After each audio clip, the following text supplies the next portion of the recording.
Students अस्सलाम वालेकुम, कैसे हैं आप सब। उम्मीद है आप सब खैरियत से होंगे। Welcome to my YouTube channel the hope 786। Please subscribe the channel and click the bell icon so that you can watch my next video. जी स्टूडेंट्स, आज के लेक्चर के साथ मैं आपके साथ हाजिर हूँ। स्टूडेंट्स, आज जो हम लेक्चर करने जा रहे हैं वो हम एम इंग्लिश पार्ट 2 का लेक्चर करने जा रहे हैं। एक्चुअली स्टूडेंट्स बहुत सारे जो हैं वो टेक्स्ट आ रहे थे कि सर एम पार्ट 2 पे भी कुछ लेक्चर करें, उनके भी एग्ज़ाम करीब हैं। तो एम इंग्लिश पार्ट 2 का जो पहला लेक्चर आज मैं करने जा रहा हूँ, मैंने नावल को सबसे पहले पकड़ा है because novels are always my favourite.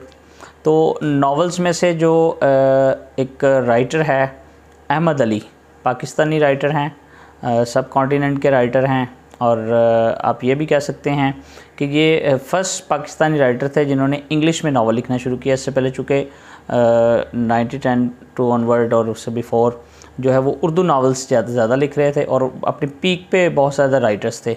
उस वक़्त पे अहमद अली ने आके जो है वो एक इंग्लिश नावल लिखा। Although he used his indigenous language in this novel twilight and Delhi, Delhi की शाम। तो स्टूडेंट्स आगाज़ करते हैं। सबसे पहले I would like to tell you about the autobiographical sketch of Ahmed Ali. Actually he was born in 1910 and died in 1994 in Karachi. 1910 में I think so he was born in Lucknow and he completed his education from Lucknow and Aligarh. तो वहाँ से उन्होंने BA honours in English किया और उसके बाद students उन्होंने जो है मास्टर इंग्लिश वो भी वहीं से कंप्लीट किया और उसके बाद यूनिवर्सिटी में प्रोफेसर रहे 46 से ऑनवर्ड। सो स्टूडेंट्स उन्होंने जब डिसाइड किया कि मैं इंग्लिश में जो लिखूं, तो उन्होंने इंग्लिश में तो लिखा and he use the writer use his native language और indigenous language to the readers so that they could understand easily. For example he use the word kotha and he use the word mohalla to his ordinary readers as well, कि ordinary readers जो हैं वो अच्छे तरीके से इसको understand कर सकें। सो स्टूडेंट्स आज का लेक्चर जो है वो ट्वाइलाइट एंड दिल्ली पे है। ट्वाइलाइट एंड दिल्ली के स्टूडेंट्स हम जो हैं डिफरेंट पोर्शन कर देते हैं। इसका जो वर्क था अहमद अली का, इन्होंने 2 नावल आई थिंक सो लिखे और चंद शॉर्ट स्टोरीज़ लिखी एंड इनका जो मेजर नावल है वो ट्वाइलाइट एंड दिल्ली है और इसको हमने डिफरेंट सेक्शन में डिवाइड कर दिया है ऑटोबायोग्राफी। और इसके बाद हम जो है वो इसका हिस्टोरिकल बैकग्राउंड देखेंगे, चूँकि ट्वाइलाइट एंड दिल्ली पे बात हुई है, दिल्ली का बैकग्राउंड और किस पर्सपेक्टिव में किन हालात में अहमद अली ने लिखा उस पर बात करेंगे स्टूडेंट्स। फिर हम स्टूडेंट्स इसके जो करैक्टर्स हैं सारे करैक्टर्स उन पे बात करेंगे, फिर हम समरी पे बात करेंगे, फिर हम थीम्स पे बात करेंगे, हम सिंबलिज़म पे बात करेंगे क्योंकि symbolism is very important specially in this novel as well. और स्टूडेंट्स जब राइटर जो मॉडर्न जो राइटर्स हैं ना, and Ahmed Ali was a modern writer, तो जो मॉडर्न राइटर हैं मॉडर्न राइटर और पोस्ट कॉलोनियल लिटरेचर के जो राइटर हैं इन्होंने बहुत ज़बरदस्त टेक्निक्स यूज़ की हैं और इन्होंने सिंबल्स का बहुत ज़्यादा सहारा लिया है अपने नावल्स को जो है वो ज़बरदस्त बनाने के लिए। सो स्टूडेंट्स आएँ सबसे पहले आगाज़ करते हैं जो एक कोड है उसी कोड से आगाज़ करते हैं दिल्ली की तरह। और कोड जो है वो ट्वाइलाइट एंड दिल्ली में से लिया हुआ है अहमद अली का ही। Delhi became a city of the dead, but the people of Delhi, true to the tradition of the past, did not miss an opportunity of having digs at fortune. They made songs and sang them, and the leaflets containing them were sold for a pice each. How deadly this fever is! Everyone is dying of it. Men become lame with it. The hospitals are gay and bright, but sorry is men plight. ये students ये एक code है। जिस तरह students इसने अहमद अली ने एक बड़ा ज़बरदस्त कोड लिखा है इसके अंदर, the witch of constancy is dying from the world. जो अच्छाई है वो आहिस्ता आहिस्ता ख़त्म हो रही है। लोगों के अंदर से। Basically students, it was the time of declining India, it was the time of declining Delhi, and Delhi has historical background. So students, यहाँ पे चूँकि ब्रिटिशर्स जो थे उन्होंने कॉलोनाइज़ किया हुआ था सब कॉन्टिनेंट को, और वो बहुत ज़्यादा जो है वो डोमिनेंट थे, और उसी के कह लें कि अगेंस्ट जब कोई भी राइटर लिखता है तो इम्पीरियलिज़म बेसिकली उसके अगेंस्ट। तो स्टूडेंट्स, यहाँ पे सबसे पहले तो I would like to tell you about the history of Delhi. The history of Delhi मैं आपके साथ शेयर भी कर दूँगा। मैंने जो है वो थोड़ा सा वर्कआउट करके इससे इसके जो अबाउट मैंने लिखा है। As the writer described beautifully the vivid picture of Delhi which was built at the time of Mahabharat in 1453 BC. It was the city of kings and monarchs. As he described in these lines, destruction is in its foundation and blood is in its soil. Still it is situated in the center of India. Yes students, still it is situated at the time of India. Students, इसकी जो setting है वो उसने ही describe और ही showed to his readers the native places of the city, and that places have much importance as he showed us Lucknow the city of its culture and milk shops at the corner of the city. And students ने describe किया couplet verses को, the verses he use to introduce the city, kings and so on are quite beautiful. So students, यहाँ से इस तरह इसका जो आगाज़ हो रहा है नावल का। और स्टूडेंट्स, इसके साथ हम जब बाकायदा अपने स्टूडेंट्स जब नावल का हम आगाज़ करेंगे तो नावल का जो आगाज़ है बिल्कुल स्टार्ट पे बहादुर शाह ज़फ़र की जो एक जो लाइंस लिखी हुई हैं पोइट्री की, वहाँ से हम स्टार्ट करेंगे। और before started novel, I would like to share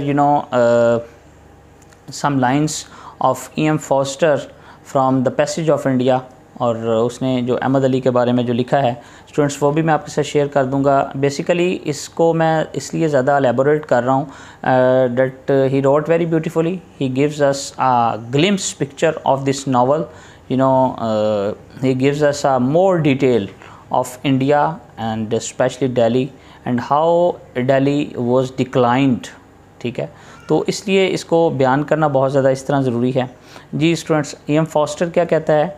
it may well be that we shall not understand India. हम इंडिया को तब तक अंडरस्टैंड नहीं कर सकते until it is explain to us by Indian novelist of the first ability, as it was that we understood nothing of Russia before we read Tolstoy. इस तरह वो कहता है कि हम रशिया को भी नहीं समझ सकते जब तक हमने टॉल्स्टॉय को नहीं पढ़ा, टॉर्जनीव को नहीं पढ़ा और others writers. Ahmed Ali may be the vanguard of such literary movement, and no doubt Twilight and Delhi is a gem of a novel. It is a classic. It is really been a classic students. Start पे बिल्कुल novel के जो lines लिखी हुई हैं बहादुर शाह की। Delhi was once a paradise. Such peace had abided here. यहाँ पे पीस था वो before to arrival of British Raj, उससे पहले की बात कर रहा है। But they have ravished its name and pride, इसका प्राइड और नेम इसने तबाह कर दिया, रेविश कर दिया। Remain now only ruins and care, और अब कुछ नहीं बाकी बचा। जी स्टूडेंट्स, ये तो बिल्कुल स्टार्ट की जो नावल स्टार्ट होता है वहाँ से लाइन्स हैं। अब स्टूडेंट्स थोड़ा सा मैं आगे बढ़ता हूँ। पार्ट 1 का जो स्टार्ट है उसके स्टार्ट पे भी कुछ लाइन्स हैं। The night is dark, the waves rise mountains high, and such a storm is raging. Where do the pedestrian know my plight moving? Upon the shore that's safe and dry. जी students, ये हाफिज़ की जो lines हैं वो यहाँ पे लिखी हुई हैं। Students, now I would like to move and I would like to turn my directions towards important characters of the novel as well. And as we all know that there are major characters that I would like to discuss here. And Mir Nihal, the first character, and it is a novel about Mir Nihal. Mir Nihal चूँकि students major character है और उसी पे जो है हम बात करेंगे। सबसे पहले मीर निहाल कौन है, पहले मैं सारे जो हैं वो आपको एक दफ़ा नेम बता देता हूँ जो हमने कैरेक्टर्स पे बात करनी है। सबसे पहले स्टूडेंट्स मीर निहाल है, फिर बेगम मीर निहाल है, फिर उसके बाद इनका एक बेटा है असगर, इनकी एक बेटी है महरू और इनकी एक बड़ी बेटी बेगम वहीद है, उसका हस्बैंड है हबीबुल्ला। और स्टूडेंट्स इसके बाद बल्कीस है, फिर इसके बाद ज़ोहरा है, फिर मुश्तरी बाई है और बब्बन जान। ये एक मेजर कैरेक्टर हैं स्टूडेंट्स जिस पे हम जो है वो बात करेंगे। सबसे पहले स्टूडेंट्स हम मीर निहाल पे बात करते हैं। Students he was a Muslim, a middle class Muslim, and he was really been conservative and rigid person. And Mir Nihal is not the representative of life but also a symbol of life. Mir Nihal is a symbol of old generation who resisted change जो आ रहा था students, जिस तरह दिल्ली जो है वो decline हो गया तो वो बेसिकली नहीं मान रहा था। वो कहता था कि नहीं, ऐसा नहीं हो सकता, चूँकि वो एक्सेप्ट नहीं करना जानता था। Begum Mir Nihal typically she was a women, she was obedient to her husband as well. और इसके बाद स्टूडेंट्स जो major character basically Mir Nihal और असगर के दरमियान जो कॉन्ट्रडिक्शंस है, एक जनरेशन गैप है, उसकी ये स्टोरी है। स्टूडेंट्स असगर की बात करते हैं। Asghar is a son of Mir Nihal. On the contrary, Asghar is something different than Mir Nihal. Asghar is the symbol of new generation, which accept change and does not exist. And we, saw, Asghar when he, changes himself. Basically, इसने hybrid culture जो है students वो अपनाया हुआ है। किस तरह students उसने कल्चर अपनाया है, जिस तरह हम देखते हैं डिफरेंट जगह पर कि वो किस तरह जो ड्रेस चेंज करता है। नीचे फॉर एग्ज़ाम्पल उसने पैंट पहन ली, ऊपर शर्ट पहनी रखी, तो मीर निहाल जो था उसको ये बहुत ज़्यादा बुरी चीज़ें लगती हैं। स्टूडेंट्स इसके बाद हम नेक्स्ट कैरेक्टर जो डिस्कस करते हैं वो महरू का करते हैं। Mehro is a symbol of helplessness whose marriage is a blunder. उसकी जो मैरिज तो ब्लंडर तो कि she lived in a life of miseries and she bored before her parents as well, जहाँ पे जिस तरह जिसने कुर्बान किया उस तरह हो गए। और same is the case of Begum Waheed. At the end of the novel we saw that Begum Waheed husband Habibullah has died. And Asghar is also a protagonist of the novel, and Bilqis एक है। और students the most important thing is in the novel is जो हमारे पास character है इसका मीर निहाल का, he was inclined toward Babban Jaan. Babban जान इज़ अ प्रॉस्टिट्यूट एंड उसके लिए वो काम करता था। उसके after her death he sat at home. तो बब्बन जान का करेक्टर थोड़ा सा डिस्कस कर लेते हैं स्टूडेंट्स कि मीर निहाल की लाइफ में बब्बन जान जो है वो बहुत इंपॉर्टेंट करेक्टर है। And she is love of Mir Nihal and Mir Nihal buys her a house to live there, कि उसके लिए घर भी ख़रीदता है, उसे वहाँ रखता है। और उसकी जो डेथ है स्टूडेंट्स वो बहुत ज़्यादा जो है ना उसको तकलीफ़ देती है कि उसकी डेथ के बाद वो जो स्टूडेंट्स फिर तन्हा फील करता है वो। और स्टूडेंट्स बेगम निहाल जो टिपिकली वुमेन है उसके बारे में थोड़ी सी बात ये कर लेते हैं कि she was worried about her children as well to get them married, कि इनकी शादी जो है वो जल्द से जल्द कर देनी चाहिए, महरू की और असगर की भी। तो असगर की शादी जो है वो उसके बारे में जल्दी बात करते हैं। Although Asghar was inclines toward Bilqeece and mean Nihal, Nihal family has much esteem and repute in Delhi. Or on the other hand, Balkis family belongs to Balkis belongs to Sayyid family and Mir Nihal belongs to Mughal family. ये Mughal empire से belong करते हैं। बल्कीस जो है वो lower middle class से belong करती हैं, अपर मिडिल क्लास से बिलोंग करते हैं।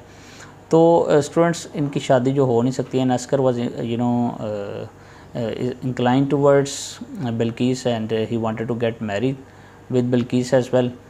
Later on we saw that after some resistance of Mir Nihal they got married, and later on he left Balkis, and at the end of the novel Balkis has died due to tuberculosis, उसको TB हो जाता है। and Asghar was inclined towards her towards Balkis younger sister Zohra। तो उसके साथ उसकी शादी नहीं होती, उसके फ्यूनरल पे उसको पता चलता है। वो हम स्टोरी में डिस्कस करते हैं किस तरह क्या। तो जोहरा जो है स्टूडेंट्स इसके साथ ही एक करेक्टर भी इंट्रोड्यूस करते हैं। जोहरा जो है वो जो बल्कीस है हमारी हीरोइन है जो नावल की, उसकी छोटी बहन है। और स्टूडेंट्स इसी तरह जिस तरह मीर निहाल जो है वो इंक्लाइंड है टूवर्ड्स पबन जान, और इसी तरह जो मुश्तरी बाई एक प्रोस्टिट्यूट है, एक गाने बजाने वाली है, उसकी तरफ इंक्लाइन होता है जो हमारा प्रोटैगनिस्ट है असगर। तो स्टूडेंट्स मुश्तरी बाई जो है वो उसकी लाइफ में जो है असगर की जो इम्पोर्टेंस है वो बहुत ज़्यादा ज़रूरी है। And before marriage Asghar is inclines toward Mushtari Bai and he really loved her, और उससे बहुत ज़्यादा प्यार करता है। And she is the secret dancing girl, वो डांसिंग गर्ल होती है। एंड और students she uses many tricks to give pleasure and satisfaction to Asghar, और बहुत ज़्यादा उसको जो है वो अट्रैक्ट करने की कोशिश करती है। लेटर ऑन जब बल्कीस के साथ शादी हो जाती है तो ये जो है वहाँ से थोड़ा सा पीछे को हट जाता है। तो students all these are important characters of the novel as well. Now I would like to move from characters to summary of the novel. Students जब summary का आगाज़ होता है तो सबसे पहले जब नावल स्टार्ट होता है तो जो कबूतर रखे होते हैं मीर निहाल ने, तो स्टूडेंट्स इसके जो कबूतर हैं उसके डिब्बे के अंदर स्टूडेंट्स इसने वहाँ पे देखता है कि इसके जो पिजन्स वाला जो डिब्बा होता है उसके अंदर सांप आ जाता है, और वो कबूतर जो इतने पिजन्स रखे होते हैं उनको मारता है। तो ये अपने जो सर्वेंट है उससे जो स्टिक मंगवाता है और मंगवा के वो स्नेक को मार देता है और बाहर फेंक देता है, और हुर्रा कहता है कि जी मैंने उसको मार दिया। स्टूडेंट्स यहाँ पे एक चीज़ इंपॉर्टेंट है, ये मैं साथ ही बताता चलूँ कि जो पिजन्स हैं वो बेसिकली जो है वो इंडियंस को जो है वो सिम्बलाइज़ कर रहे हैं, उनके कल्चर को सिम्बलाइज़ कर रहे हैं, और स्नेक जो है वो बेसिकली ब्रिटिश को सिम्बलाइज़ कर रहा है कि वो ज़्यादा स्ट्रॉन्ग है। यहाँ यानी यहाँ पे उनका आगाज़ जो है हो गया। और जो नावल की सेटिंग है वो 1911 से है, समर सीज़न से 1910-1911 से। तो स्टूडेंट्स इसके बाद बेगम निहाल जो है वो आती है, अपने हस्बैंड को कहती है कि she is worried about her children as well, so get them married, उनकी जो है वो शादी कर दें। तो स्टूडेंट्स वो कहता है कि मीर निहाल कहता है कि जी ज़रूर असगर की शादी जो है वो पहले करेंगे। तो वो चाहता है कि असगर की शादी जो है वो उसकी मर्ज़ी से हो। लेटर ऑन उसे पता चलता है कि असगर जो है वो इंक्लाइन है टुवर्ड्स अनदर वुमेन। तो असगर चूँकि रात को लेट आता है और जनरेशन गैप हमें स्टार्ट से नज़र आ जाता है, किस तरह वो जो है वो रेजिस्ट करता है अपने फादर के अगेंस्ट। तो जो यहाँ पे स्टूडेंट्स हमें एक जो है वो एडिपस कम्प्लेक्स भी इस नावल के अंदर नज़र आएगा। एडिपस कम्प्लेक्स स्टूडेंट्स पहले भी 1-2 वीडियो में मैं बता चुका हूँ, मॉर्निंग बिकम इलेक्ट्रा में स्पेशली, कि उसमें स्टूडेंट्स ये होता है कि जो इंक्लिनेशन होती है, लव होता है टूवर्ड्स मदर होता है और हेट टूवर्ड्स फादर होता है सन का। अपने बेटे का। तो इसमें एडिपस कम्प्लेक्स है स्टूडेंट्स। तो स्टूडेंट्स वो फिर अपनी माँ की हेल्प लेता है, he seeks help to his mother, के अपने बाप को जब वो मनाए, वो जब नहीं मानता उसकी बात भी, अपनी बीवी की भी, तो ये फिर अपनी बड़ी बहन को बेगम वहीद को बुलाता है। वो आती है, वो फिर इसके वालिद से बात करती है। फिर लेटर ऑन थोड़ी डिस्टेंस के बाद इसकी शादी जो है बल्कीस के साथ हो जाती है, जिस तरह हमने पहले भी डिस्कस किया है करैक्टर्स के अंदर भी। तो स्टूडेंट्स चूँकि इसको जो है वो इतना नॉर्म्स के अगेंस्ट जो चला जाता है, असगर वैल्यूज़ का, नॉर्म्स का ख्याल नहीं होता, और ये फिर जो है later on he inclines towards more women, as we talked about Mushtari Bai and so on and so on, and later on we saw that he was inclined towards Balqis sister Zohra। तो फिर students क्या होता है कि जो असगर होता है वो जो बल्कीस होती है उसकी डेथ हो जाती है। उसके फ्यूनरल पे जो ज़ोहरा है वो उसको ख़त लिखती है, जो ख़त उसको नहीं मिलता कि उसकी शादी कहीं और होने लगी है, और उसको इस चीज़ का बड़ा बाद में जो है वो डिप्रेस्ड होता है, सैड होता है कि मुझे ख़त जो है वो क्यों नहीं मिला टाइम पे, और मैं ज़ोहरा की शादी नहीं रखवा सका। एक तरफ तो यहाँ पे जो है वो एंड होता है। फिर जो मीर निहाल है वो eight the end of the novel story जिस तरह चलती रहती है, इसमें जो दिल्ली है उसकी डिक्लाइन की बात होती रहती है, रेजिस्टेंस की बात होती है, जनरेशन गैप की, जैसा मैंने पहले बताया बहुत ज़्यादा बात हुई। तो स्टूडेंट्स जो एंड पे है मीर निहाल, वो पैरालिसिस उसको हो जाता है और वो अपने बिस्तर मर्ग पे चला जाता है। तो इसका पैरालाइज में जाना स्टूडेंट्स ये बेसिकली शो करता है कि इंडिया जो है वो पैरालाइज हो गया, उसको पैरालाइज हो गया, वो पैरालिसिस में चला गया, फालज हो गया उसको, कि वो डिक्लाइनिंग का शिकार हो गया। और जो ब्रिटिशर्स हैं वो उस पर जो है वो हैवी हो गए हैं। और स्टूडेंट्स जब नावल में हमें ये भी दिखाया जाता है कि जो जॉर्ज फिफ्थ है उसकी ताजपोशी होती है, ताजपोशी दिखा रहे होते हैं नावल के अंदर, और दूसरी तरफ जो इंडिया है वो किस तरह डिक्लाइनिंग का शिकार हो रहा है, और जो लोअर मिडिल क्लास है, इंडियंस हैं, वो उनके जो है वो स्लेव्स बनते जा रहे हैं। तो जो मीर निहाल है उसको इस चीज़ का बहुत ज़्यादा दुख होता है कि ये हमारे साथ क्या हो रहा है, और हम किस तरह जो है वो ख़ुद को जो है वो दोबारा ठीक कर पाएंगे। तो students this is the novel all about. और स्टूडेंट्स इसके अंदर जो अब हम अपने आप को मूव करते हैं टूवर्ड्स सिम्बोलिज़म के तरफ पहले बात करते हैं। स्टूडेंट्स के सिम्बोलिज़म की तरफ बात करते हैं। सिम्बोलिज़म बहुत ज़्यादा ज़रूरी है, और इसके अलावा स्टूडेंट्स एक इम्पॉर्टेंट चीज़ है इसमें टाइटल सिग्निफिकेंस, कि स्टूडेंट्स इसने ट्वेलाइट इन दिल्ली जो है वो टाइटल लिया है, and it has much significance. Twilight means क्या होता है, the time of the day just after sunset or before dawn, when the sun is below the horizon, as the novel is aimed at writing about the fall of the Mughals and the death of a culture। किस तरह उनका death of the culture हुआ, और इसने इसलिए इसको भी सिम्बोलाइज़ किया और इस तरह इसको हमें दिखाया। तो स्टूडेंट्स जो डिफरेंट सिंबल्स हैं, सिंबल्स की बात करते हैं। सबसे पहले स्टूडेंट्स के कौन कौन सा सिंबल हमें दिखाया गया है। स्टूडेंट्स कैट का जो सिंबल दिखाया गया एक जगह पे, जिस तरह मैंने बताया था कि स्नैक स्टोरी के अंदर, सॉरी एक चीज़ रह गई थी, जब स्नैक का स्टार्ट में दिखाया जाता है, लेटर ऑन जो है वो कैट जो होती है एंड पे, वो सारे जो कबूतर है वो खा जाती है। जो कैट है वो बेसिकली सिंबलाइज कर रहा है ब्रिटिश पीपल्स को, whereas pigeons are the symbol of weak Muslim culture. और मुस्लिम कल्चर को यानी ब्रिटिश जो हैं वो अपने थ्रू लैंग्वेज और थ्रू पॉलिसीज़ और किस तरह वो कॉलोनाइज़ करके उनको खा जाते हैं। तो ये बहुत इंपॉर्टेंट बात है इसके अंदर स्टूडेंट्स। इसके बाद स्टूडेंट्स जो पिजन्स फ्लाइंग एंड कैट है वो शोज़ क्या करता है, कस्टम्स ऑफ अ सोसाइटी को। इसके बाद स्टूडेंट्स जो हिना ट्री है यूनिक सिंबल। असगर क्लॉथ्स वो जो इंडिकेट्स करता है एक्सेप्टेंस ऑफ न्यू वैल्यूज़ को, कि जो अंग्रेज़ों के वो कपड़े पहन के आ जाता है जगह जगह पे, तो वो उनको एक्सेप्टेंस कर रहे हैं। और हाइब्रिड कल्चर की मैंने स्टूडेंट्स पहले भी बात की थी कि हाइब्रिड कल्चर जो है वो बहुत ज़्यादा रोल है स्टूडेंट्स इसके अंदर। Fakirs beggars are symbols of superstition believe, जिस तरह हम नावल के अंदर देखते हैं टिपिकल जो फ़कीज़ और ये वो सारे आते हैं, और बेगम निहाल जो है वो बहुत ज़्यादा इंक्लाइंड होती है टूवर्ड्स दैम, और उस वक्त के जो लोग होते हैं वो बहुत ज़्यादा उनको एक्सेप्ट कर लेते हैं। आउल जो है स्टूडेंट्स, आउल हूड सिम्बलाइज़ करता है डाउनफॉल को, मुस्लिम्स का डाउनफॉल जो है।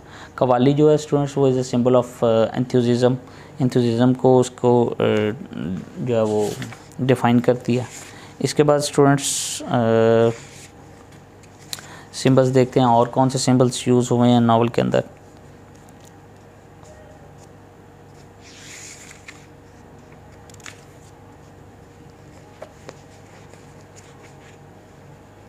जी students, this is all about symbols.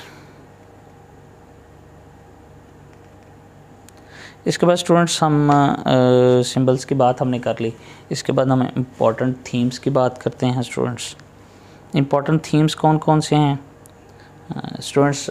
First theme जो है वो थीम ऑफ स्टूडेंट्स, एक तो theme of death and love जो है वो थ्रू आउट द नावल चलता रहेगा। फिर theme of modernity versus conservatism, फिर सेक्चुअल रिप्रेशन है students. Colonisation imperialism is the most important theme of the novel. Culture and family system ये students है। डिक्लाइन ऑफ मुस्लिम सिविलाइजेशन और hybridity and cross culture exchange. Students ये सारे जो symbols use किए गए, सॉरी थीम्स यूज़ किए गए हैं, ये क्या क्या हैं थोड़े थोड़े से मैं आपको डिफ़ाइन कर देता हूँ। और एक चीज़ यहाँ पे मैं और ऐड करता चलूँ स्टूडेंट्स के, जो दिल्ली का कल्चर था वो स्टूडेंट जिस तरह मैंने पहले भी बताया कि जिस तरह काइट फ्लाइंग, जब जिस तरह मैंने कहा कि उसका डिक्लाइन जो है या उसका ख़त्म हो जाना, वैनिश हो जाना, क्या चीज़ शो करता है? पिजन्स फ्लाइंग है, मैरिजेस हैं, डेथ हैं, बर्थ्स हैं, बेगर्स एंड फ़कीर्स हैं, dancing girls, stay at home women, poets and poetry है, दिल्ली आर्किटेक्चर है। तो स्टूडेंट्स इसके साथ साथ हम स्टूडेंट्स सबसे पहले थोड़ी सी बात करते हैं डिक्लाइन एंड रूइन सिविलाइजेशन पे। स्टूडेंट्स जब हम किसी के जो कल्चर को हम एक्सेप्ट नहीं करते और हमारी जो अपनी सिविलाइजेशन होती है वो डाउनफॉल होती जाती है, वो इसलिए और डाउनफॉल होती जाती है कि हम उसको जो है वो इतनी इम्पोर्टेंस नहीं देते और दूसरे जो है वो हम पे हैवी होना शुरू हो जाते हैं। तो स्टूडेंट दूसरी बात जो है कॉलोनियलिज़म एंड एम्पीरियलिज़म है। कॉलोनियलिज़म की बात पहले भी हो चुकी है कि कॉलोनाइज़ किया था किस तरह ब्रिटिशर्स ने डिफरेंट कंट्रीज़ को, और उनको जो है वो अपने कल्चर के थ्रू, अपनी लैंग्वेज के थ्रू, लैंग्वेज का बहुत ज़्यादा अहम रोल है, और अपने जो डिफरेंट उन्होंने ट्रेड्स उनको दिए और डिफरेंट जो स्टूडेंट्स जो ड्रेसेस हैं उनके थ्रू उनके अंदर चेंज लेके आए, और यही हाइब्रिड कल्चर है। जब आप अपना कल्चर छोड़ नहीं सकते और दूसरों का कल्चर अडॉप्ट कर लेते हैं, दोनों का मिक्सचर जो होता है वो हाइब्रिडिटी कहलाता है। और हाइब्रिडिटी पे स्टूडेंट्स होमी के बाबा एक इंडियन क्रिटिक्स हैं, उन्होंने बहुत ज़बरदस्त लिखा है। और इसके बाद स्टूडेंट्स एम्पीरियलिज़म बेसिकली एक टर्म है जो हार्ट ऑफ डार्कनेस में भी बहुत ज़्यादा है। हार्ट ऑफ डार्कनेस जब हम नावल करेंगे, और कल्चर एम्पीरियलिज़म जो पार्ट 1 में थी, एडवर्ड सईद ने लिखा था, प्रोज़ बहुत ज़बरदस्त, उसमें बड़ी अच्छी तरह डिफ़ाइन कर चुका हूँ मैं कि ज़बरदस्ती हम जब किसी पे हुकूमत करते हैं और फोर्सफुली उसको ये कहते हैं कि तुम ये चीज़ करो, तो ये स्टूडेंट्स कॉलोनियलिज़म है। और student modernity versus conservativeness. Modernity students जब मॉडर्निटी, क्योंकि वो ब्रिटिश थे और मॉडर्निटी लेके आए थे, मॉडर्न इरा लेके आए थे, मॉडर्न चीज़ें लेके आए, तो हम जो पुरानी हमारी चीज़ें थी, कंजर्वेटिवनेस थी, हमारे अंदर रिजिडिटी थी, उसको हम छोड़ना नहीं चाहते थे, और दोनों के मिक्सचर की वजह से आज तक हम जो हैं वो प्रॉब्लम हैं। स्टूडेंट्स ये this is all about themes of the novel as well. और इसके बाद स्टूडेंट्स देखते हैं और कोई बात अगर रहती है। जी स्टूडेंट्स, एक लास्ट पे जो छोटा सा फिर कोटेशन से एंड कर देते हैं अपने नावल का। In today's world where questions of identity, culture, nationalism and religion are being explored by writers from across the globe.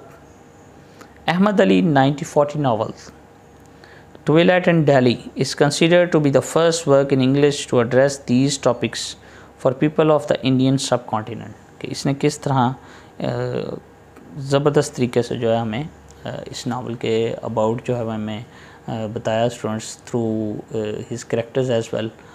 किस तरह इसने मीर निहाल और असकर का करेक्टर जो स्पेशली यूज़ करके उनके जो जनरेशन गैप है वो दिखाई, और किस तरह उन्होंने असकर ने जो है वो नए कल्चर को अडॉप्ट किया, और जो ओल्ड पीपल थे मीर निहाल वो उसको एक्सेप्ट करना नहीं चाहता था। तो इस वजह से जो है ना वो ये सारी प्रॉब्लम्स आई, और कोई रेजिस्ट कर नहीं सकता था ब्रिटिशर्स के साथ। तो आज का ये लेक्चर जो है स्टूडेंट्स यहाँ पे इख्तिताम पज़ीर होता है। स्टूडेंट्स इसके इम्पोर्टेंट क्वेश्चन पे बात कर लेते हैं कुछ। टाइटल सिग्निफिकेंस बहुत इंपॉर्टेंट करेक्टर है, बहुत इंपॉर्टेंट क्वेश्चन है सॉरी। और स्टूडेंट्स कल्चर जो है कल्चर पे बात करेगा जो एग्जामिनर हैं कि Twilight in Delhi is a historical novel और कल्चरल नावल, किस तरह आप बताएंगे इसको। फिर मीर निहाल और असकर का जो करेक्टर है वो बहुत इंपॉर्टेंट है, और जो बल्कीस का ज़ोहरा का बल्कीस का स्पेशल और बेगम निहाल का वो करेक्टर कितने इंपॉर्टेंट है, करेक्टर पे बात कर सकता है। So students I hope that you people really enjoyed my lecture today, so thank you very much students.